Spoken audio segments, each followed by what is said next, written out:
सभी लोगों को मेरा हार्दिक प्रेम भरा नमस्कार। आनंद मार्ग की जो जीवन शैली है, जब से मनुष्य इस धरा पर आया तभी से प्रासंगिक है। इसकी जो जीवन शैली है उसमें प्राण धर्म को लेकर के पूरा पालन होता है। भारत में खास तौर से भारत का जो इतिहास रहा है, यहाँ के लोग आध्यात्मिक दृष्टि से काफ़ी उन्नत रहे हैं।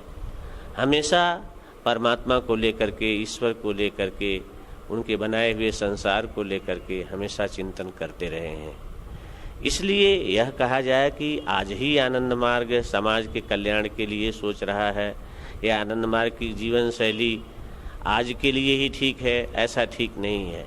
यह सदैव मानव जाति के लिए रहा है, अतीत में भी रहा है और वर्तमान में भी जो इसकी जीवन शैली है उसमें यह है कि आदमी, मनुष्य जो है, इंसान के रूप में इंसानियत की तरह व्यवहार करे, इंसान की तरह व्यवहार करे। पशुता से वह ऊपर उठ करके सबसे पहले इंसान का परिचय दे और इस जीवन शैली का, आनंद मार्ग की जीवन शैली का पालन करता रहा तो वह दिन दूर नहीं कि वह देवत्व की तरफ आगे बढ़ेगा। और अगर आनंद मार्ग की साधना पद्धति को अपने जीवन में कंटिन्यू रखा तो वह ब्रह्मत्व की प्राप्ति करेगा। तो मानव जाति आज इस मूल सूत्र से, मूल पथ से भटक गई है। इसीलिए बाबा आनंद मूर्ति, श्री श्री आनंद मूर्ति आनंद मार्ग को लेकर के इस पृथ्वी पर 1955 में आए और उन्होंने ऐसी जीवन शैली सिखाई जिससे जो मनुष्य के अंदर पशुता है, यह ऐसी अनूठी पद्धति है साधना की कि मनुष्य के अंदर जो पशुता है वह धीरे धीरे दूर हो जाएगी और इंसानियत की झलक मिलेगी और धीरे धीरे देवत्व की तरफ और लास्ट में ब्रह्मत्व की प्राप्ति होगी। इससे मनुष्य के अंदर जो भी कलुषता है, जो भी उसके अंदर पशुता है, वह धीरे धीरे समाप्त हो जाता है और ऐसा इंसान, ऐसे इंसानियत की झलक मिलती है जिसके अंदर आपस में कोई भेदभाव नहीं, ऊंच नीच का भेदभाव नहीं, छोटे बड़े का भेदभाव नहीं, कोई किसी का शोषण नहीं कर सकता। एक ही चीज़ है कि जब यह अनुभव हो जाए, अनुभूति में आ जाए कि मेरे अंदर वही परमात्मा है जो सब में बसे हुए हैं, तो भला आदमी किसको दगा देगा, किससे झूठ बोलेगा, किसको दिग्भ्रमित करेगा।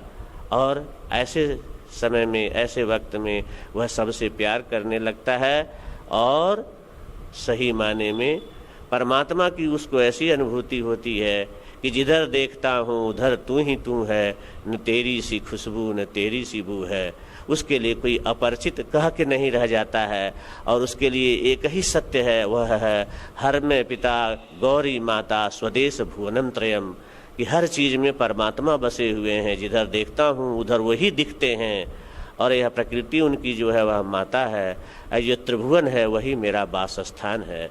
और इसी चीज़ की मनुष्य को, मानव जाति को ज़रूरत है, तभी सभी जाकर के सही माने में आनंद परिवार की स्थापना हो पाएगी और मनुष्य के अंदर जितनी भी कलुषता है, द्वेष है, निगेटिविटी है, नकारात्मक वृत्तियां हैं, वह समाप्त हो जाएगी और मनुष्य से उसका परिचय हो सकेगा और मानव जीवन में इस धरा पर आना सार्थक और सफल हो सकेगा।